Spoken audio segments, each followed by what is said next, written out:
I'll ask them both at the same time. And then just before you jump off the line, just tell people how they can find you, how they can get involved with NCOBRA, and where they can go to find out more about the conference coming up in Detroit, I believe. So I'll ask the two questions, but then when you wrap up, you can just say those things. So part one of the question is this. Historically, our ancestors have pursued both a domestic and an international strategy to advance our struggle for justice. How is NCOBRA carrying on that tradition in 2019? So that's part one of the question. And then part two is this. And this one it might be a bit of a doozy for you, but I'm going to give it anyway. So part two is, as America advances further into the 21st century, the country will be pulled further to the right as we experience further breakdowns in global capitalism. In fact, some argue that America as an empire may be headed for imminent collapse within the next 10 to 20 years. With the American empire on the decline, what does that mean for the future of the reparations movement and the descendants of enslaved Africans here in America? I think with the decline of America, it strengthens us as a people because, as America is a superpower, we have had challenges in defeating this superpower.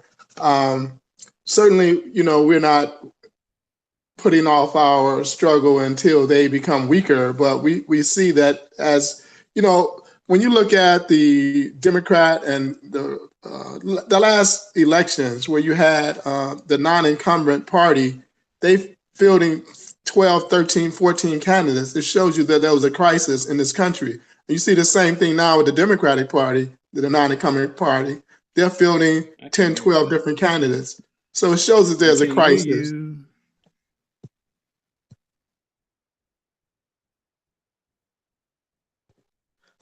I don't know, can you hear me now? I heard you the entire time.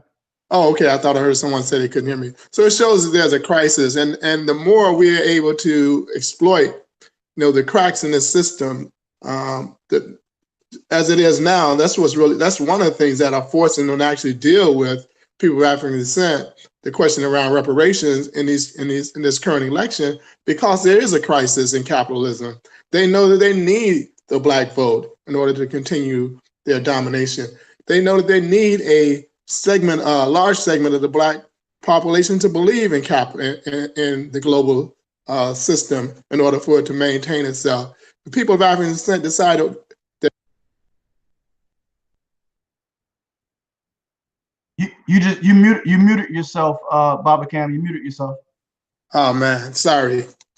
The people, I was just saying how the Democratic, this election is showing that there's a crisis in capitalism when you have all these different people vying for this title of president, and that this aids in our struggle for reparations.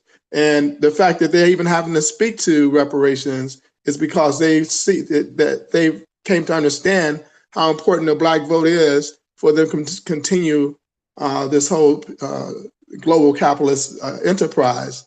And so, or to be able to lead this global capital enterprise. And so we see that the more crisis that appears in the system, the stronger we get if we utilize those weaknesses correctly. The first question about the domestic and international role, I talked about the international, and COBRA has always said that there's 4 legs of the reparations struggle, or 4 strategies, if you will, and that's the legal, the legislative, the international, and that aspect of mobilizing our people, the way Brother Ari talked about, to engage in some type of enforcement mechanism. So in the international aspect of our struggles, it was Durban, and continue to share best practices and knowledge around reparatory justice and amongst our people globally. Domestically, we do the legal strategy, lawsuits, mobilizing our people, and also the legislative strategy, whether it's state, local, or federal, as I already talked about.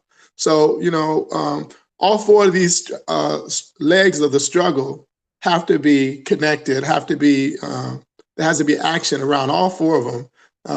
And at different points in our struggle, one of these legs is going to be a little bit stronger than the other.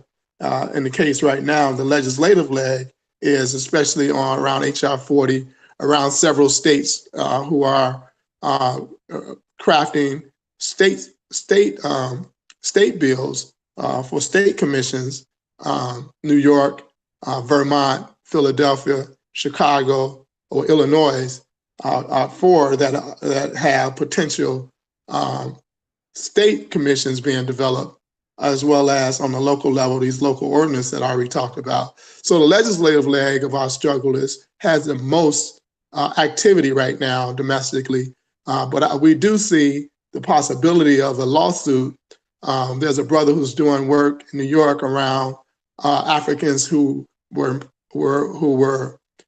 imported here after the slave trade was officially declared criminal.